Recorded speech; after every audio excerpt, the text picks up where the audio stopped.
ఓం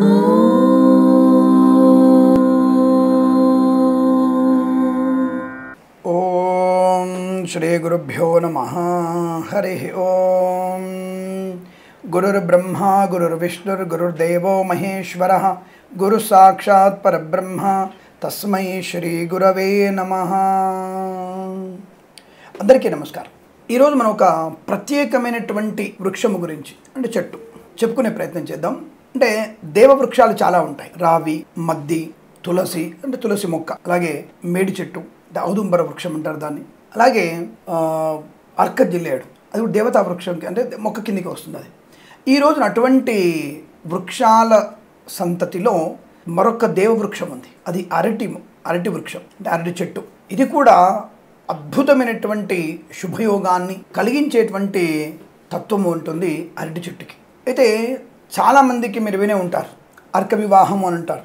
అర్క వివాహం అంటే తెల్ల జిల్లేడుకి అబ్బాయి కనుక దోషం ఉంటే, ఎవరికి దోషాలు ఉంటే ద్వికలత్ర దోషం అంటే రెండవ వివాహానికి కనుక జాతకంలో అవకాశం ఉంటే మరి దాని ఎలా చూడాలి?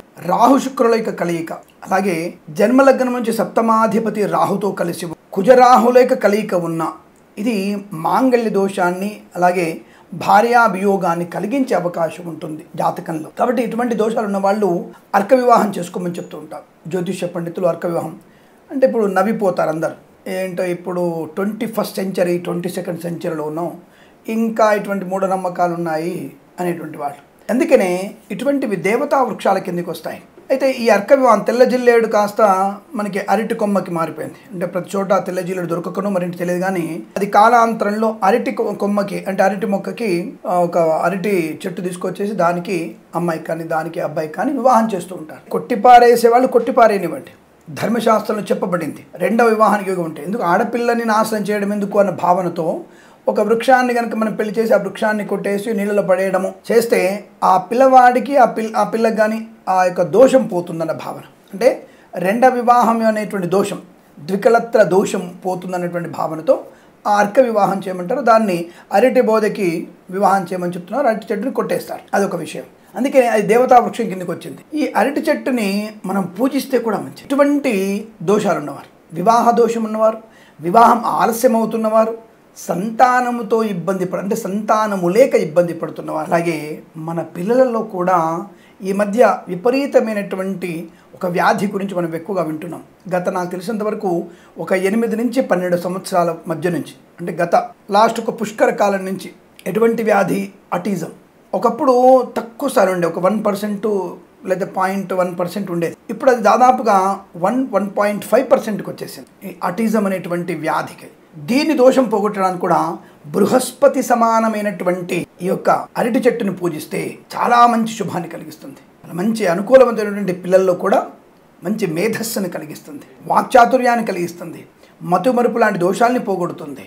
ఎందుకంటే అది బృహస్పతి వృక్షం, అది బృహస్పతికి ప్రీతి అయినటువంటి వృక్షం. అది కనుక ఆ అరటి చెట్టును కనుక మనం పూజిస్తే చాలా మంచిది. అంటే కదలీ వృక్షం, దాని పేరు కదలీ వృక్షము. అందుకే కదలీవనంలో హనుమంతుడు ఎక్కువగా తిరిగినట్టుగా తెలుస్తుంది మనకి. ఈ కదలీవనం అంటేనే అరటి తోటలు అని అర్థం. ఈ యొక్క అరటి చెట్టుకి కదలీ వృక్షాన్ని కనుక మనం పూజించినట్టయితే వివాహ సంబంధమైనటువంటి అనుకూలత ఏర్పడడం, జన్మజాతకంలో ఉన్నటువంటి అనేక దోషాలు తొలగిపోతాయి. అయితే ఇక్కడ విశేషంగా చెప్పబడింది గెలలు రానటువంటి చెట్టుకు కదలీ వృక్షానికి పూజ చేయాలి. అంటే ఏది పెళ్ళి కోసం ద్వికలత్ర దోషం పోవడానికి గెలలు కాయనటువంటి వృక్షానికి పూజ చేయాలి, కదలీ వృక్షానికి. అలాగే సంతానం పొందాలనుకుంటే గెలలు వేసి అంటే పండు వచ్చేటువంటి కదలీ వృక్షానికి మనం పూజ చేయాలి. ఇది 2 రకాలుగా ఉంది, గుర్తుపెట్టుకోండి. కాబట్టి ఎలా అయినా సరే ఈ అరటి చెట్టుని పూజ మంచిది. మరి పిల్లల మేధస్సు కోసం తప్పకుండా ఈ యొక్క పళ్ళు కాచేటువంటి అంటే కదలీ ఫలాలు కాచేటువంటి చెట్టుకే పూజ చేయాలి. కాబట్టి ఇటువంటి విధానంతో పూజ చేయడం అంటే మనము ధూప దీప నైవేద్యం, తులసమ్మ వారికి ఎలా పూజ అలాగే మనకి కార్తీక మాసంలో తులసి చెట్టుకి అష్టోత్తర నామాలు చెప్తూ పూజ చేస్తాం కదా, అటువంటి పూజనే బృహస్పతి దేవత ప్రీతి అయినటువంటి కదలి వృక్షానికి మనం పూజ చేస్తే తప్పకుండా మనకి అనుకూలవంతమైన దాంపత్య సుఖ జీవనం పొందుకునే అవకాశం ఖచ్చితంగా ఉంటుంది. అందులో ఎటువంటి సందేహం లేదండి. మనము ఈ యొక్క అరటి కాండానికి తప్పకుండా పూజ చేయడం వల్ల అనుకూలమైన ఫలితాలు ఉంటాయి, అందులో సందేహం లేదండి. మరి ఈ చెట్టుకి ఎలా పూజ చేయాలంటే కాండానికి అంటే కొమ్మలు కాదండి, కాండానికి పసుపు కుంకుమ రాసి నామం ఈ విష్ణునామాన్ని దిద్ది ఆ విష్ణునామ ప్రీతి అయినటువంటి ఈ యొక్క బృహస్పతి ప్రీతి అయినటువంటి ఆ కదలి వృక్షానికి నేను పూజ చేస్తున్నాను అన్న భావనతో పూజ చేయాలి. అలాగే దీపము కూడా పెట్టాలి. ఇంకొకటి అరటి దొరలోనే తయారు చేసి అరటి దొప్పగా అరటి బెరడు ఉంటుంది కదా, అరటి బెరడులోనే ఒక తీసి పక్కన అరటి బెరడు తీసి అరటి బెరడులోనే దీపారాధన కూడా చేయాలి. ఇక్కడ మీకు విశేషం ఏంటంటే అరటి చెట్టుకి 5 ఒత్తుల దీపం వెలిగిస్తే మంచిది. 5 ఒత్తుల దీపం వెలిగించడం వల్ల మంచి ప్రయోజనాలు. ఎందుకు 5 ఒత్తుల ప్రత్యేకత అంటే జన్మజాతకంలో పంచమస్థాన శుభయోగం పొందడానికి. పంచమస్థానం అంటే ఏమిటి? బుద్ధి వికాసం. బుద్ధి వల్ల మంచి జ్ఞానం వల్ల అనుకూలమైన దాంపత్య జీవనం ఏర్పడుతుంది, అనుకూలమైన విద్య ఏర్పడుతుంది, అనుకూలమైన బాంధవ్యం ఏర్పడుతుంది, అనుకూలమైన సంపద పొందేటువంటి తెలివిని కలిగిస్తుంది. అందుకనే ఈ బృహస్పతి కూడా జ్ఞానకారకుడు కాబట్టి ఈ జ్ఞానకారకుడైనటువంటి బృహస్పతి ప్రీతి కదలి వృక్షం కనుక అందుకే ఈ అరటిపండు తింటే మేధస్సు బాగా పెరుగుతుందని చెప్తుంటారు, ఐరన్ బాగా ఉంటుందని, ప్రోటీన్స్ బాగా ఉంటాయని చెప్తుంటారు. కాబట్టి అటువంటి దానికి 5 ఒత్తులు అటువంటి దీపారాధన చేసి ఆ యొక్క అరటి చెట్టుని ధూపము దీపం నైవేద్యంతో పూజించాలి. మరి నైవేద్యం ఏం పెట్టాలి? అరటి చెట్టుకి అరటిపండు పెడతామా? కాదండి, పెసరపప్పు నైవేద్యంగా పెట్టాలి. బెల్లము పెసరపప్పుని నైవేద్యంగా సమర్పణ చెయ్యాలి. అలాగే తులసి దళాలు కూడా ఆ యొక్క అరటి చెట్టుకి తులసి దళాలు కూడా పెట్టాలండి. ఆ తదుపరి మధ్యాహ్న సమయంలో. మరి పూజ ఎప్పుడు చేయాలి అంటే ప్రాతకాలంలో, సూర్యోదయ సమయంలో. అందుకే నన్ను తులసి వృక్షానికి తులసి చెట్టుకి ఎలా అయితే మనం పూజ చేస్తామో ఆ తులసి చెట్టు పూజ చేసినట్టుగానే కదలి వృక్షానికి కూడా మనం పూజ చేయాలి. అంటే పొద్దున సమయం. పొద్దున ఈ పూజ షోడశోపచార పూజ, ధూప దీప నైవేద్య గంధ చందన తాంబూలాది అష్టోత్తర నామాలతో పూజ చేసి మరి ఏ నామాలు చదవాలి స్వామివారికి అంటే విష్ణు నామాలు చదవచ్చును, శివనామాలు చదవచ్చును, బృహస్పతి గ్రహ అష్టోత్తరం చెప్పుకోవచ్చు. అలాగే ఈ పూజ అయిన తర్వాత ఈ నైవేద్యం పెసరపప్పు నైవేద్యం పెట్టి మంగళహారతులు చేసి మధ్యాహ్న సమయంలో 5 ముత్తైదువులకి కాళ్లకు పారాన్ని పెట్టి వీలైతే వస్త్ర సమర్పణ చేసి 5 ముత్తైదువులకి షడ్రసోపేతమైనటువంటి భోజనం కనుక మనం ఇచ్చినట్టయితే అంటే 5 ముత్తైదువులు కనుక ఆ విధంగా పూజించినట్టయితే తప్పకుండా మనకి అనుకూలవంతమైనటువంటి వివాహ యోగ్యత, సంతాన యోగ్యత, ధనము లేని వారికి ధనయోగం, సౌభాగ్య దోషం ఉన్న వారికి సంపూర్ణ దీర్ఘ సుమంగళి యోగం పొందుకునే అవకాశం. అలాగే భర్త జాతకంలో కూడా అష్టమ స్థాన దోషం ఉన్నట్టయితే భార్యా వియోగాన్ని పొందుకున్నాడు, అటువంటి వారు కూడా తప్పక కదలి వృక్షానికి పూజ చేయాలి. అటువంటి భార్యా వియోగ దోషము తొలగిపోతుంది. అంటే ఇక ప్రత్యేకంగా చెప్పేది ఏమిటి? ఆడవాళ్ళు ఒక్కళ్ళు చేయాలని కాదండి, మగవాళ్ళు కూడా చేయాలి. దీర్ఘ సుమంగళి యోగం అమ్మాయి చేస్తున్నప్పుడు నీ అన్యోన్యమైనటువంటి దాంపత్య జీవనం కోసం నీ భార్యా వియోగ దోషాన్ని పోవడానికి భర్త కూడా పూజ చేయాలిగా. కాబట్టి తప్పకుండా మీరిద్దరూ ఇరువురు దంపతులు పూజ చేయాలి. సంతానం కొరకు కూడా బ్రహ్మాండంగా పూజ చేయాలి. తదుపరి సాయంకాల సమయంలో ఈ కదలి వృక్షము దగ్గరే కూర్చొని, అంటే నేనేది కదలి వృక్షాన్ని ఒకవేళ లేని వాళ్ళు మన ఇంటి దగ్గర ఉన్నటువంటి ఎరచో పూజ చేయండి, కానీ ప్రత్యేకంగా చెట్టు తీసుకొచ్చేసి మన ఇంట్లో పెట్టుకుని పూజ చేయడం కాదు, ఆ పూజ అయిన తర్వాత పడేయడం కాదండి. ఇంట్లో ఉన్నటువంటి అరటి చెట్టుకే పూజ చేయాలి. ఇది విశేషమైనటువంటి ఫలితాన్ని కలిగిస్తుంది.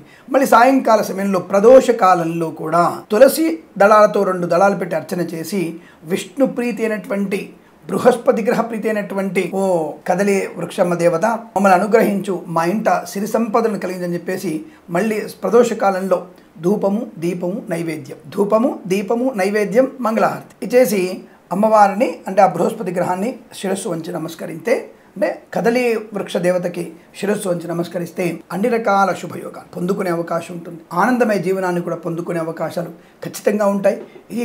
ఇదేమీ దోషం కాదండి, మూఢనమ్మకం ఏం కాదండి. ఇక్కడ మీకు మూఢనమ్మకం ఏ విధంగా కనబడుతోంది? అరటి మంచి ఆరోగ్యాన్ని కలిగిస్తుంది, అరటి బోధులో దీపారాధన మంచి బుద్ధి స్థాయి అంటే మంచి వికాసాన్ని కలిగిస్తుంది. అలాగే ప్రకృతిని మనం పూజినట్టు అవుతుంది, ప్రకృతిని బాగా పూజించినట్టు అవుతోంది. అలాగే 10 మందికి మనం అన్నదానం చేసినట్టు అవుతోంది. ఇంట్లో ఒక సందడి వేడుక జరుగుతోంది. భగవంతుడు అనుగ్రహిస్తే సౌభాగ్యం ఉంటుంది, ధనం ఉంటుంది, సంతానం ఉంటుంది. ఇది మూఢనమ్మకం ఎందుకు అనుకోవాలి? కాబట్టి అనేకమైనటువంటి మైనపు శునకాలు కొంతమంది మన మీద పడి ఏడ్చే అవకాశం ఉంటుంది సనాతన ధర్మం గురించి. కాబట్టి మీరు దాని గురించి బెంగపడకండి. చాలా మంచి బ్రహ్మాండ శుభయోగం కలుగుతుంది. ఎదుగుతున్న కొద్దీ తగ్గేవాళ్ళు చాలా మంది ఉంటారు. కాబట్టి మనం దాని గురించి బాధపడక్కర్లేదు. తప్పకుండా మనం ఈ యొక్క కదలి వృక్షానికి అరటి చెట్టుకి మనం పూజించి సమస్త శుభయోగాలు పొందాలని కోరుకుంటూ సర్వేజన సుఖినో భవంతు. మరి ఇటువంటి మంచి శుభమైనటువంటి వార్త మీకు చెప్పాను. మీరు చేయాల్సిందల్లా ఒకటే, మన ఛానల్ని సబ్స్క్రైబ్ చేయడం, 10 మంది చేత సబ్స్క్రైబ్ చేయించడం, ఇది మీ బాధ్యత కానీ తెలియజేసుకుంటూ మరిన్ని శుభమైన విశేషాల గురించి మీ ముందుకు వస్తాను. అంతవరకు సెలవు. నమస్కారం. ప్రేమతో మీ కిరణ్ శర్మ.